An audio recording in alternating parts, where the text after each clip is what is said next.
Just saying, you have a lot of knowledge in your head. Oh, some of it might actually come in handy at some point. The jury's still out. Okay, so dude, where are we?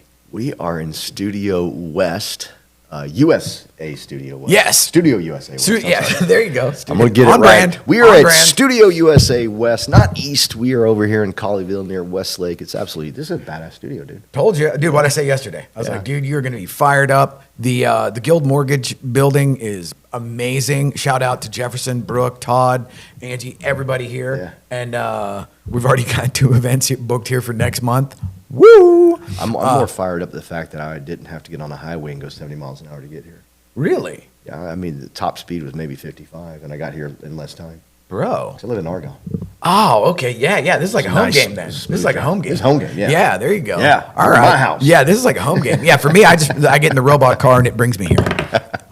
And which is like, oh my God, this is my favorite thing. So today we are test driving, so we're about to do some real producers interviews after we're done here. But we got our man Zach. We brought Zach from the east to the west, and he's West got Coast. this. Dude, he's got this dialed in, bro. Yeah, he does. Looks good.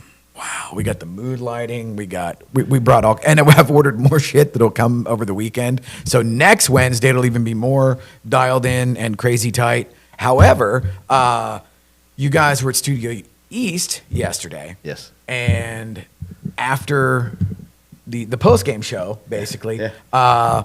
we started. So just to pull the curtain back, we have something that's very important to both of us that we have in common, and that is sobriety and recovery. And I've been sober for 21 and a half years, and you've been what? Coming up on 15? Yeah. Okay. Yeah, come on, 14. Nice.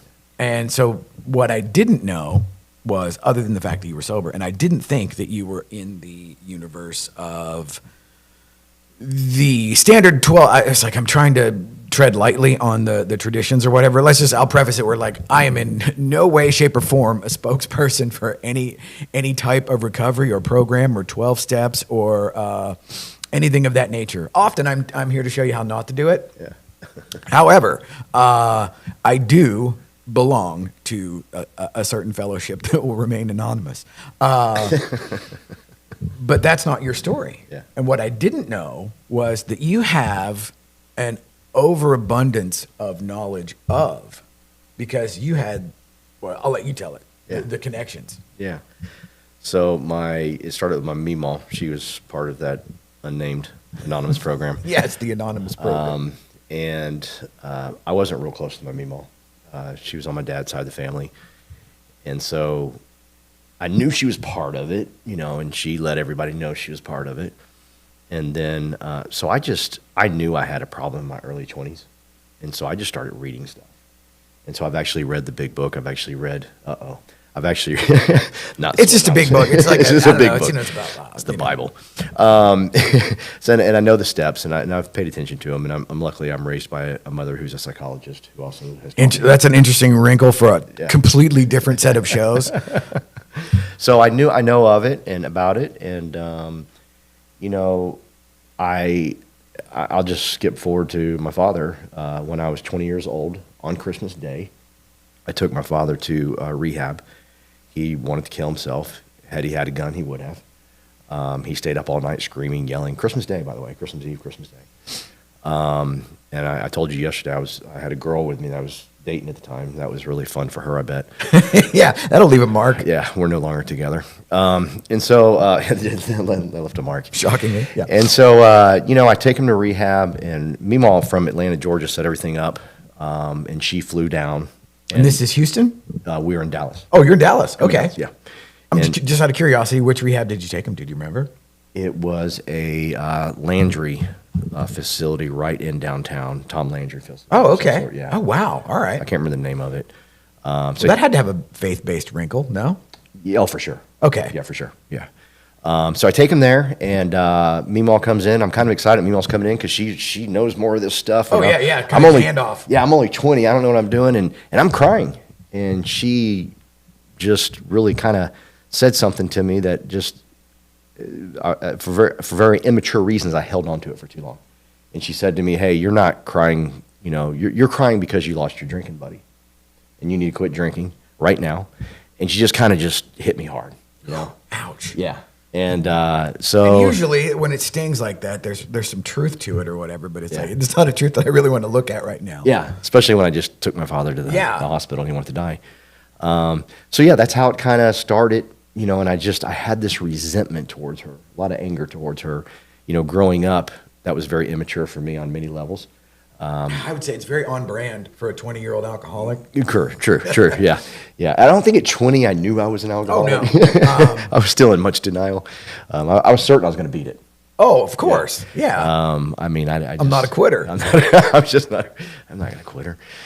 So yeah, and that's how it all kind of started. And then I just, you know, as things unfolded over the years, I read a lot about what goes on in that program, but I was angry at that program for no reason. Understandable. And it wasn't until I got sober that I realized, you know what, I don't. And really, over the years, as I've talked on stages about my sobriety, people will ask me, you know, this, that, or da da da. And I'm like, hey, I don't care how you get sober. Yes. It means nothing to me. I like you said, I don't have any skin in the game. I'm not, you know, highlighting anything. But you know, I've had some people from that organization be kind of tough on me. I had one guy. He was literally on the side of the stage, and I was a little more than 100 days sober. And I told my story. He met me on the side of the stage, and he said, "Hey, you need to get to a meeting tonight. And right now you're in the pink cloud."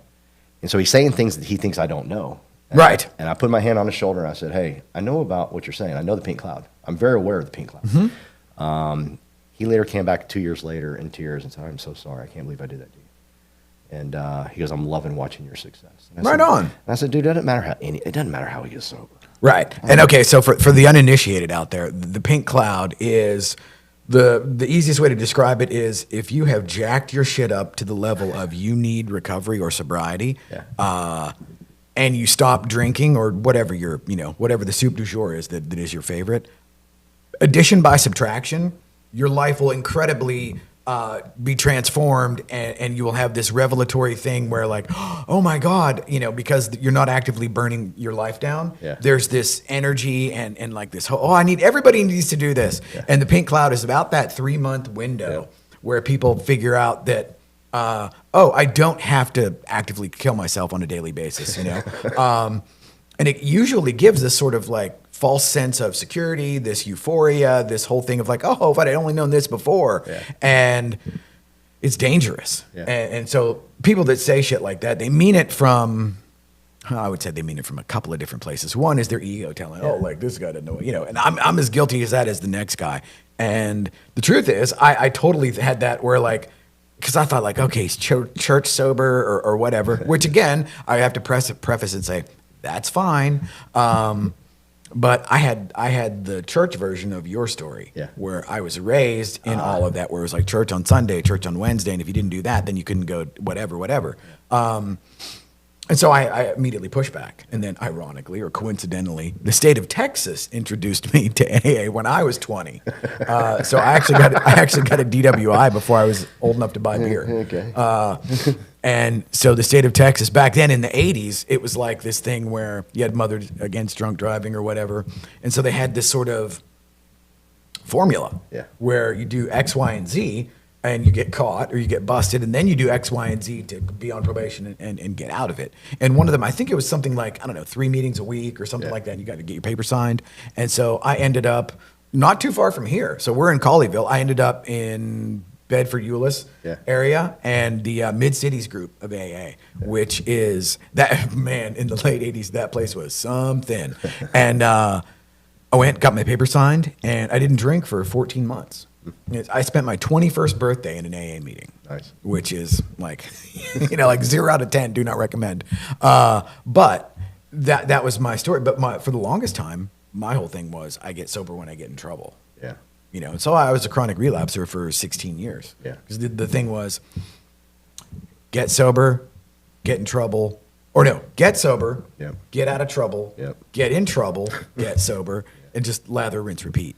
So now, what was so at 20, you're watching your dad go through all this. And didn't you say your mom had like what? I'm not sure that's at the end if you don't mind. Oh, okay, yeah. I could cry on you. Oh, yeah, okay. So that's the other thing that's like, man, Okay, I'll pull the curtain back again. Yeah. Oh God, a lot of this is going to be like me doing like a jacked up confessional half the time about like how I was wrong about you. Yeah. Which I'm more than happy to say that, because it turns out that you're like the flip side of the coin for me. Yeah. Where and anybody that has known me in sobriety or out, on the Jordan B. Peterson personality, I just took the little personality thing or whatever. I got a 1 on the empathy because they couldn't give you a 0. And my ex-wives would absolutely testify to that being accurate. Be like, wow, JBP has got it dialed. That is true. But last month at the event, you know, we get up there, you get up there and Denise is telling her story, and it's like this, it's the whole idea. And we'll invite people out on the 21st of this month. It'll be a new version of that, where the initial story is you talking to somebody about their background with the idea of this story is heartstrings, tear jerk, you know, like, oh my God.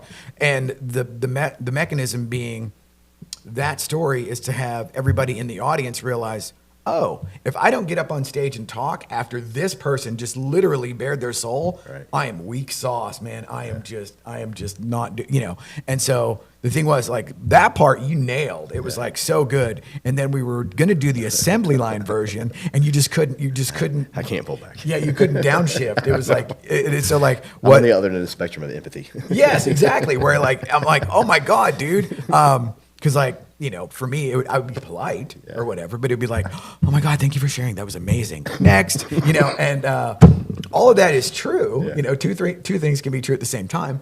And so, but watching you do that, because that was my takeaway. Yeah. After maybe the third one that went like, you know, what should have been like a 3-minute clip went 8 minutes minimum. And after like the third one, I was like, oh, okay, we're not getting to 10. You know, because I thought like, okay, how many could we get in there? And then, you know, we were talking afterwards, Yeah. and you were like, okay, what could be different? I was like, well, on that, we might want to, you know, speed that second part up. But you're like, oh, I just couldn't. And that's when I realized, like, oh, wow, you really are like completely wired Yeah.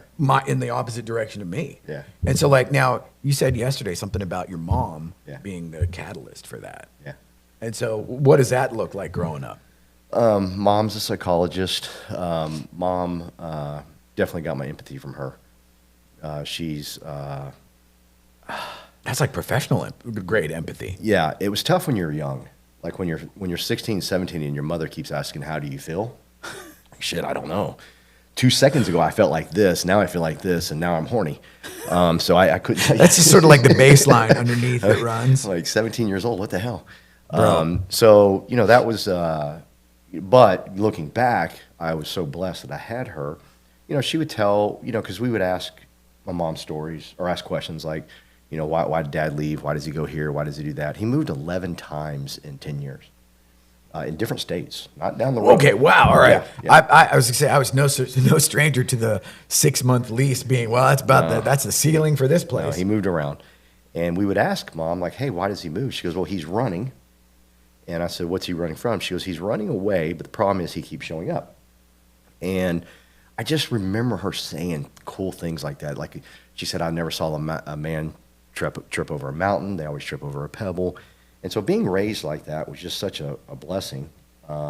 She was pro anything to get sober. She didn't care. She knew I had a problem early on because she would catch me with drugs and all types of stuff. And she was just, but the one cool thing about my mom, and if you read my book, she's always would say, I believe in you. I would get in the stupidest trouble. And that crazy ass woman would look me in the eyes, tears crying, I believe in you, I love you. Wow. And I'm Yeah, like, that was not my experience. yeah, I was like, dude, I don't believe in me. What are you talking about, man? Right. I almost robbed a car, stole a car. I mean, what the hell? And Steph and I would joke, Steph's my sister, we would joke. We could sometimes come to my mother and say, hey, you know, I just robbed a liquor store, got $25,000. Hey, you know, I believe in you. I mean, she was, and that carried over into life so much where I just started to finally believe in myself and not become so, you know, I was still bitter and angry. Oh yeah. Luckily, I got over that bitter and angry towards my Meemaw and towards so many people. But to be raised like that was a true blessing. And I got to watch her work her butt off. She made $17,000 a year at Houston Child Guidance Center. She drove from Spring, Texas to downtown Houston, which is not a short drive. Right. Especially back then, it was 2 lanes. I'm on I-45. And then at night, I-45 sucked yeah, back then. and she would go across the street to go to University of Houston, put herself through school to get all her degrees. Damn. Yeah, so she wouldn't get home till late. So for a teenage boy, it was great. We were the party house. Oh, yeah. We did everything at that house. I don't know how we didn't burn it down.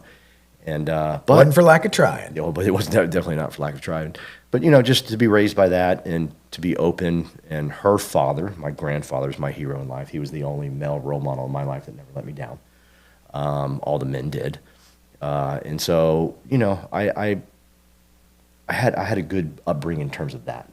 Yeah. I got in a lot of trouble, but definitely got my empathy and the psychology part from her. She actually said to me, because she would get so mad at me because I couldn't pass school to save my life, probably because I was high and drunk, but I couldn't pass school at all. And she'd come to me, she goes, son, don't you understand? Like, I've never gotten a B. She's a straight A student. And I said, Mom, neither have I. We're alike in that. Just opposite. And so, but she always wanted me to be a psychologist. She saw me speak from stage years later, and I was talking about my sobriety. And I was talking about the people we've helped and whatnot. And she was crying, and she goes, you became a damn psychologist. You freaking became one, And so it gives me chills telling you that right now. So yeah, that's how it was, and that's the empathy part where I can't turn it off. So Bro. we're going to turn it over to you next time. Yeah. So I will take care of that segment, but everyone know in advance that no offense. It is an interesting thing to hear somebody else's story that colors outside the lines Yeah. of the standard 12-step thing. Yeah. Because, okay, so I think you were born in 69? 70. 70. Okay, so I'm like a year older than you. Okay. And but so everything's the same generationally. Yeah. Like the 80s, there wasn't anybody paying attention. No, it was great. And it was like, you go to the beer store and you just wait till somebody who looked cool Yeah. came Yeah. up buying Or you beer. just gave him a couple extra bucks. Yeah, or buy them at 12, but it's a little, finances were a little tighter. Yeah. So it was like, they'd have to look really cool, or we'd have to be really in the money for whatever reason. And then back then, at least my experience was drugs were easier to get than alcohol. Oh, so much fun. Yeah. And, I used to get high with the garbage man. nice. Yeah. Dude, that's awesome.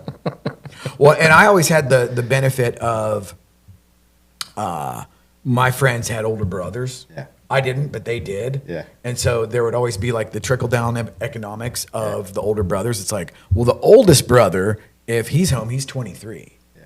And then the middle brother is like, oh, he's 18. Yeah. And then we're like 15 or whatever. So the trickle down economics were like the older brother sells the middle brother the weed, and then Yeah. and then the distribution channels. That's how we learned about capitalism. And when you're really young, you might get parsley in there. Yes. Oregano. Yeah. Oh yeah. Or you're at an 80s concert and they tell you it's a hash and it's a dog biscuit. Yeah. That actually happened at Tarrant County Convention Center. We So, digress. So now, what does your sobriety look like now? Is there a regimen? Is there a For sure. So really how I got sober, though, to back up, I did not do the program. I know the program. I understand the program. I love the program. I kind of took the same philosophy I've taken in life, is I really just wanted to read about other people's stories. Oh, okay. I got rid of my anxiety attacks, my almost Agoraphobia? thank you. By reading, Earl Campbell's story, the running back for Houston Oilers, he had it. And so that helped me get out of it. And so what I started doing is I started saying, hey, you know what? I want to read about people that have gotten sober. And I love rock and roll. And I was like, you know what? So I just looked up rock and roll stars that were sober, and to just a beautiful litany of my leaders in rock and roll / Anthony Kiedis, James Hetfield. And I just started gobbling up their Yeah, books. a lot of them are sober now. Yeah. Yeah. Well, they were sober when I got sober. Okay, right on. Yeah. And so I'm just reading through all of their stuff, and it just hits you like, holy crap. The one that hit me crazy was Anthony Kiedis. He had just gotten through singing in Mexico City, 108,000 people. They all know the words to his song. He didn't want to live. That meant nothing. That meant nothing. Right. And so he goes, he gets done with that concert, and he tells his handlers, hey, I'm going to be gone for a couple weeks. He knew what he was going to do. He was going to go somewhere at CD Hotel in Culver City, hide. This is the dude that's living up on a hill or overlooking LA, and he's going to go to Culver City and get his smack and alcohol. And he's about to back out of his driveway, right? And he stops, and he pulls back in, and he pulls back out, And he remembers, and the reason he's doing this, okay, is because he remembered on Wednesday morning, it was his job to put out the chairs at AA. Damn. Okay, that's a good one. Yeah, and so I'm reading that going, okay, so he's got my problem, he's got my problem, he's got my problem. I'm gonna get through this, and I just kept. And it's interesting how, because I have a story very similar to that one of my sponsors told me about. Like, okay, he'd gotten sober in the 80s or whatever. He's still sober, but somewhere along the line in the 90s, around the 10-year mark or whatever, Yeah. that's where he was, like the depression and everything. And he was going to kill himself. And he goes to a noon meeting, and he's like, yep, okay, whenever I'm out, whatever, set him off. He's like, yeah, I'm just going to go home and do it. Yeah. And then he looks around the room, and there's 3 guys that he sponsors in the room. He's like, oh, Jesus, if I kill myself, what are those jackasses going to do? Right. And it was literally like that in the moment pulled him out of it. And it was like, okay, the idea, because the thing is, at least for me, alcoholism and addiction is a very isolationist pursuit. Yeah. Because like I literally will get like, dude, if I have all my shit and internet and TV or whatever, well, I don't need you guys. Yeah, exactly. And I will literally do it until I wouldn't wake up. It isn't that I was like overtly suicidal. Yeah. It was just that like, well, clearly he doesn't give a shit, But now it's completely different, and it's like, turns out, oh wow, it really is the people, As much as my 1 on the empathy scale, and I'm pretty sure that scale was to 100. I'm just saying. But I'll help you get a couple points in there. we'll jack that thing up to 3. well, and I told you, yeah, there we go, dude. That's a 300. What is that? A 300% increase? I don't know. Dude, that's big numbers, bro. Okay, let's do it. Ring the bell. That's a good one. Ring the bell. Well, cool. Okay, so this was like our first little test drive. Hopefully that went live and we were actually out there Let me in show the this. world. Can I do this? Yeah, absolutely. Oh, yes, Sure. yes. Okay. Close it out with that. But real quick, my regimen is I work out, I read every morning. I look back at my old pictures. I never want to go back. And I know I got to help someone else get sober. There you So go. I can't get sober. Okay, so it's a very parallel Yeah. exercise. A lot of similars. Yes. So anyhow, I spent a lifetime being angry at a woman. Mm-hmm. I got to get close to her later in life, thank God, before she died. She lived till 99. Right on. And but I did have this built up, stupid, immature anger towards her and AA. And so Meemaw passes away, and I went to the funeral. It was a beautiful funeral. I come home, and my Uncle Jim says, "Hey, what's your address?" And I said, I gave it to him. He goes, "I want to send you something." I was okay. And so I opened this envelope, and he says, "Here is Meemaw's 43rd final chip of being sober, because she can't get another one. She's dead."